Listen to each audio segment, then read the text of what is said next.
sich nur als Impulsant.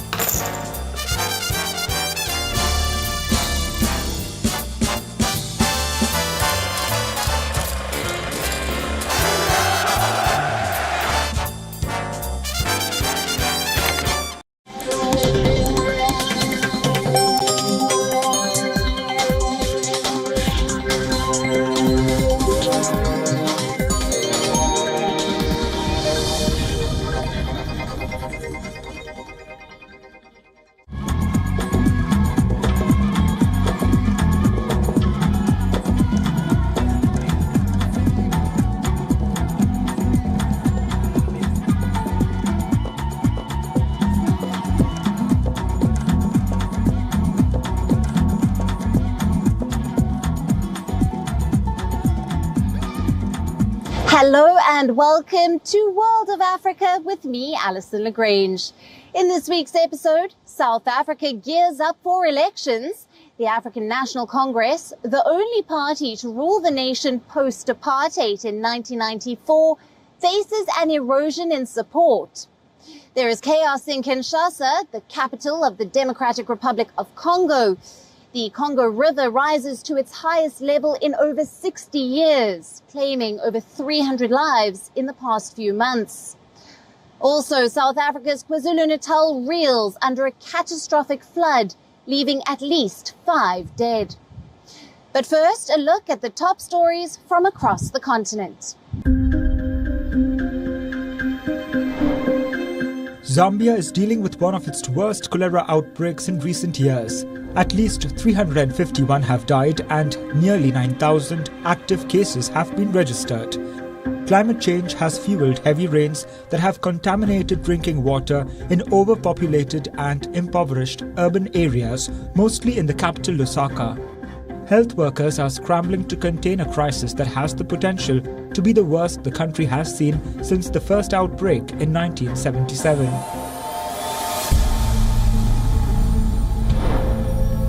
Burundi has closed its borders with Rwanda after accusing its neighbor of funding rebel attacks. Last December, Red Tabara, a Burundian rebel group, killed 20 people near the border with the Democratic Republic of Congo. Rwandan President Paul Kagame denies the charge, but Burundi's government has branded him a bad neighbor.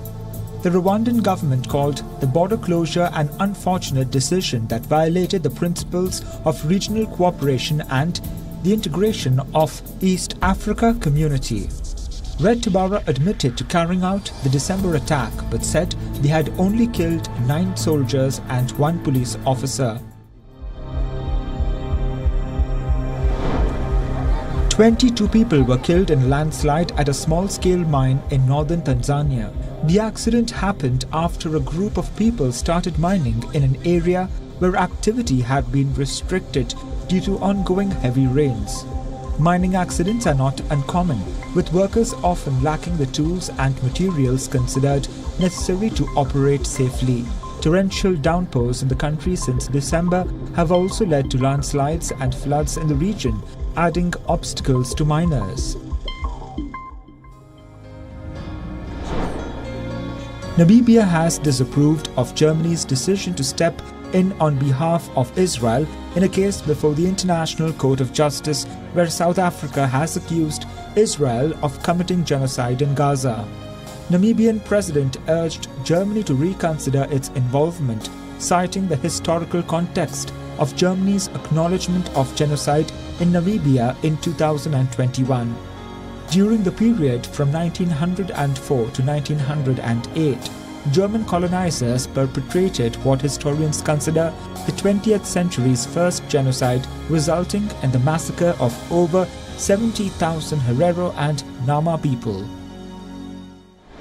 South Africa will have elections in May-August of this year. The ANC, the only party that has governed South Africa post-apartheid in 1994, is confident it will get a full majority.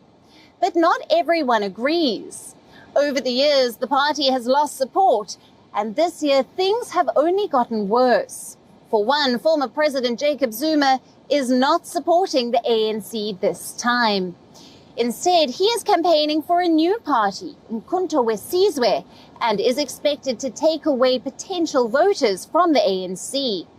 Our reporter Kalden has filed this report.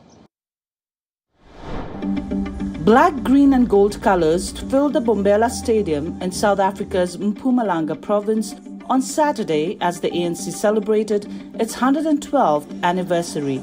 Supporters sang, danced and chanted their favourite slogans.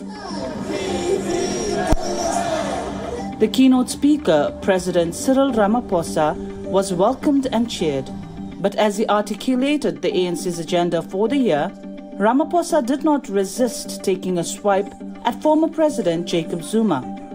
Without directly naming him, Ramaphosa criticized his decision to campaign and vote for a newly formed party, Umkhonto weSizwe. We know that there are social and political forces that are working very hard to undermine the gains of our freedom that we've made over 3 decades. They want to stop the people's march to a united, non-racial, non-sexist, democratic and prosperous country. Some of these parties masquerade as more radical than the ANC, but their revolutionary sounding slogans and rhetoric cannot hide the reality that they have common cause with the forces opposing transformation. Former President Zuma has never hidden his bitterness at the way he was pushed out of office in 2018 over corruption allegations. Facing a church gathering in KwaZulu-Natal province, Zuma said he's ready for a comeback. All of you know I was removed before my presidency term ended, before I was done being a president. I was removed because I was trying to solve problems experienced by the poor. The manner in which they are currently handling themselves was like a provocation for me to come back into politics, and therefore I'm coming back because I want to fix things. Polls are suggesting that the ANC could drop below 50% of the vote for the first time in history, forcing it to enter a coalition. Analysts have said that Zuma's decision not to campaign for the party is expected to give a blow to the ANC as he still remains a popular figure. 30 years into democracy, the ANC is faring very poorly. And the decision by former President Jacob Zuma to not vote for the ANC or campaign for it, but rather support newcomer MK, is set to do great damage. I believe that the MK party is going to make a significant dent into the margins of support for the ANC in the election. With both former and the current president taking a sweep at one another, one thing is for sure. The faction within the ANC has deepened over the years, and whether this will have an impact in the upcoming election results, only time will tell. This is Kalden from Johannesburg, South Africa, for WION The World is One. Heavy rain and floods are unleashing chaos in at least 2 countries of Africa. The province of KwaZulu-Natal in South Africa is reeling from a catastrophic flood event that unfolded on Saturday evening. In the Democratic Republic of Congo's capital, Kinshasa, the rising waters of the swollen Congo River are displacing hundreds of people from their homes.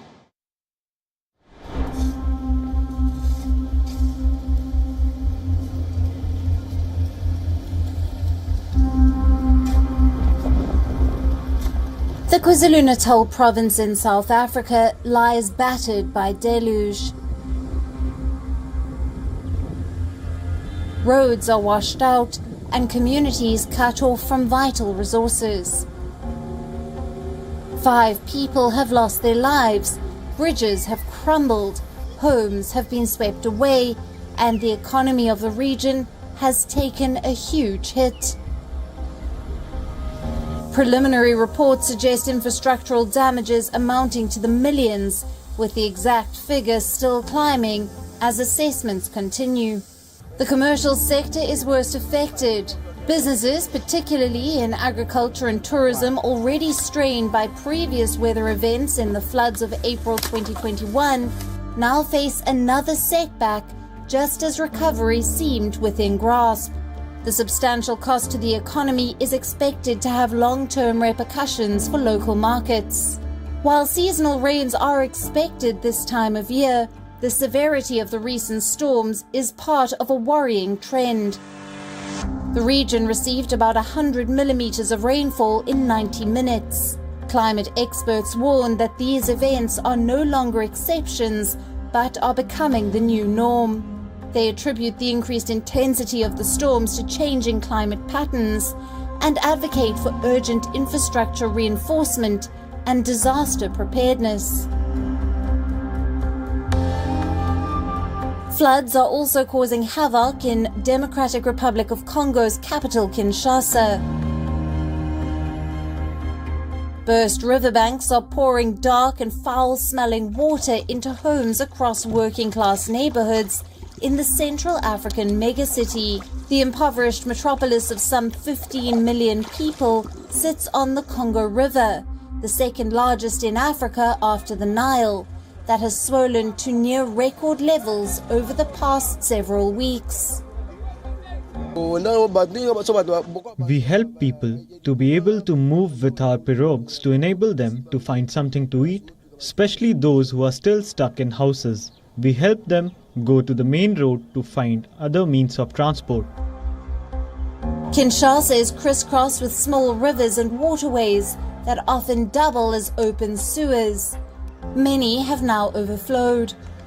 In the district of Pompage, a bridge over one such small river has been completely submerged, creating a stinking and stagnant pool in the middle of a residential district. Flooding is common in the Democratic Republic of Congo's capital, but locals say that this year is the worst.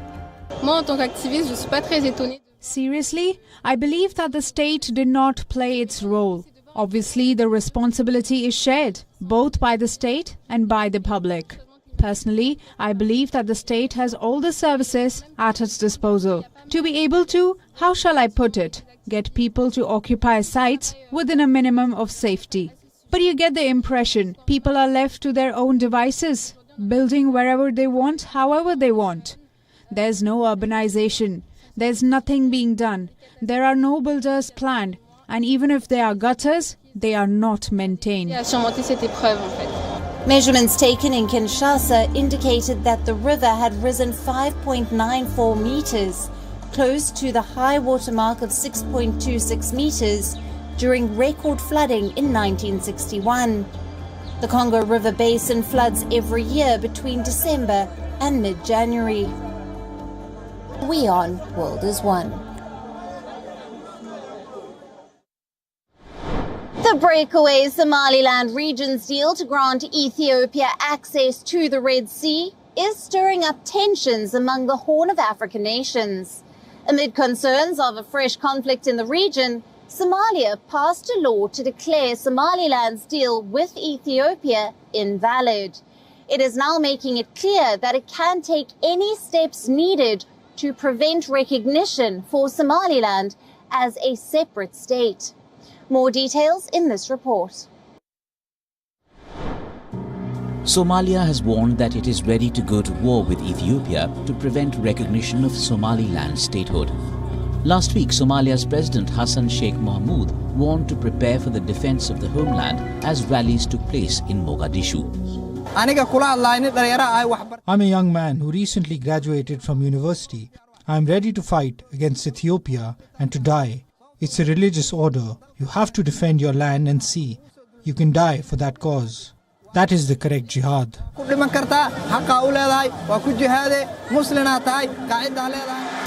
The aggressive talk marks the latest phase of tensions in the Horn of Africa region that began on the 1st of January, when Ethiopia signed a memorandum of understanding with Somaliland, allowing for the construction of a coastal port.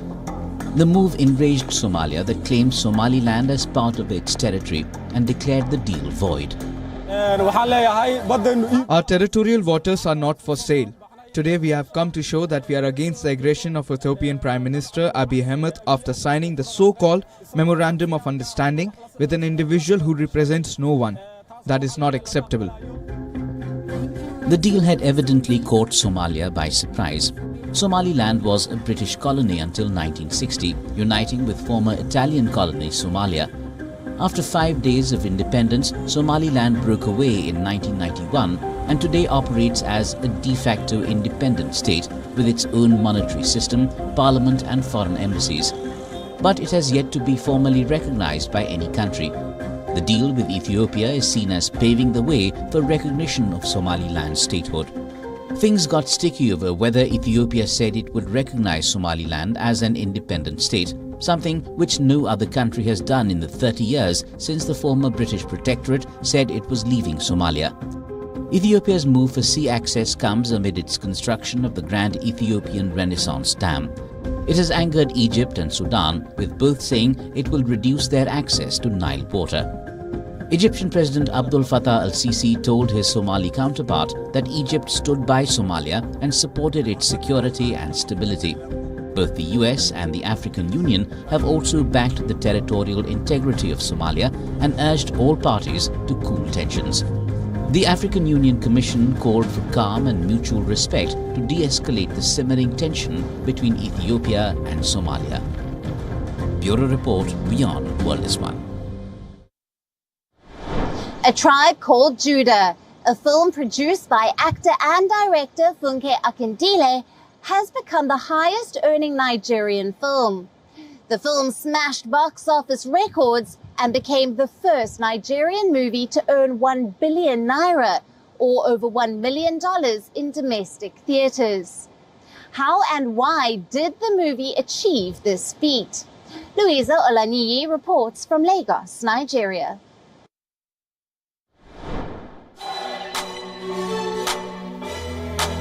A Tribe Called Judah achieved a historic feat in just 3 weeks since its release on December 15th last year. It became the fastest-grossing film to hit the $1 million mark. This achievement places its producer-director, Funke Akindele, in the top 3 positions of the highest-grossing Nollywood films. The film is inspired by Akindele's late mother, whom she also dedicated the film to. What inspired A Tribe Called Judah? It's majorly, I want to touch, this particular, this thing that people have against women, the stigmatization of women without husbands that have children, from different men. They believe single parents, especially the women, are useless. They see them as prostitutes, and they don't believe the children can be, successful in life. I'm from a broken home, but I thank God for my mom. She raised us well, and that is why I'm successful today. The only other film to achieve the $1 million mark in the West African box office is Hollywood movie titled Black Panther: Wakanda Forever. A Tribe Called Judah is set to eclipse that. The film portrays a scheme to rob a mall by 5 brothers whose mother is battling financial hardship. However, their plans take a dramatic turn when they encounter armed robbers at the scene. Experts are calling this as the golden era of Nigerian cinema. Africa's highest-grossing film ever made is a film titled The Gods Must Be Crazy, which earned $100 million. Can A Tribe Called Judah match that? In the face of stiff competition on international streaming platforms, Nigerian movies stand tall, driven by a combination of rich cultural content, relatable storytelling, innovation, and a passionate global fan base. The success of A Tribe Called Judah is that of resilience that not only secures Nollywood's presence, but also enriches the global cinematic landscape. From Lagos, Nigeria, Louisa, WION The World is One. Hundreds of couples tied the knot in a joyous celebration in Ethiopia's capital, Addis Ababa, this week.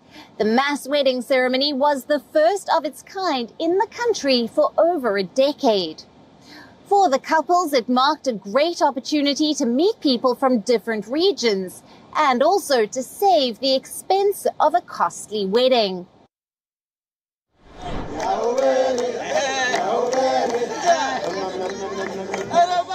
Hundreds of couples gathered in Ethiopia's capital on Sunday to take part in a traditional mass wedding ceremony. It was the first such event in a decade, according to the organizers and participants.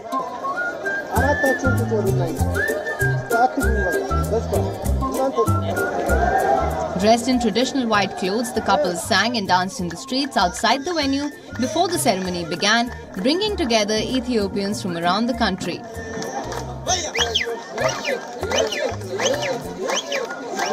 Jakob Tesfaye and Lidet Tagel, both 21, travelled to Addis Ababa from the western region of Gambela for the ceremony that was sponsored by events organizer Yemen Private Limited and state broadcaster EBC. They called it a huge opportunity to see all the tribes from different regions. It is so pleasing to get wet like this with many people from different cultures, and we also save ourselves from wedding expenses.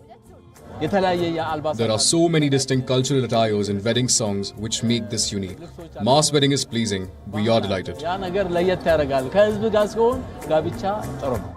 The organizers said they were keen to bring back mass weddings following a decline accelerated by the COVID-19 pandemic. Building a family is building a nation. That is the main objective of our project. The organizers said the event is aimed at helping boost tourism in Africa's second most populous nation. Ashanafi Negasi said him and his bride, Zaituna Usman, both 25, were really excited to take part in the ceremony. This is a beautiful day to see other tribes from different regions, and to be married alongside them is truly beautiful, the shopkeeper said.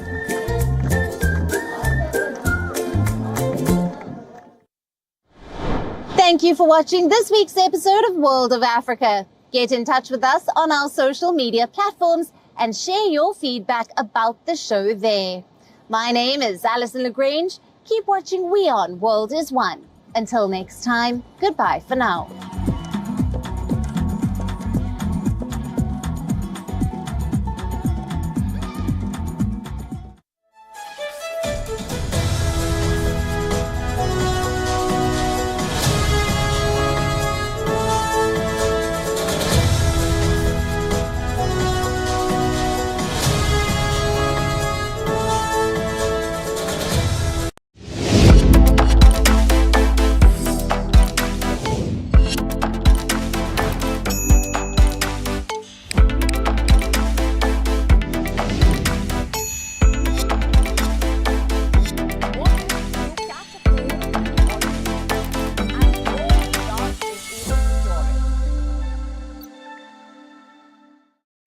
The stress of our world can take a toll on our physical and emotional health. Here, in New York's Catskill Mountains, lies a luxurious place of healing called WION Wellness Center.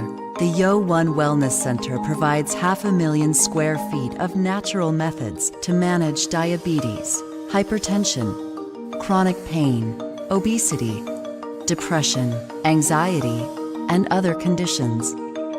We use the traditions of centuries-old natural science from India, yoga, Ayurveda, acupuncture, and naturopathy in personalized programs that help you take charge of your own health. A minimum 5-day stay is recommended for best results. Book now at yowon.com.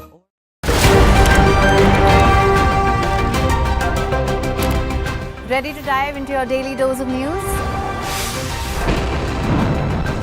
Bringing you what's trending in the West and all that's setting trends in the East. And all of this served up with a side of insightful banter. We don't just bring you the latest stories. We bring you your talking points for the day. And while you do that, from the busy streets of New York, I will provide you with deeper insights on the developments through the course of the day in the U.S. From New York, we get you to the sandy shores of Durban, where I'll bring you all the glitz, glam, and happenings from the world of showbiz. Welcome to the Eras Tour. And I will be here at the WION headquarters, getting you all the action from the universe of sport. All that you need to know about your favorite teams and players, right here. The show that keeps you ahead of the global curve. A conversation you'd want to be a part of. A place where news becomes an engaging exchange. We bring you stories that impact your present. This is World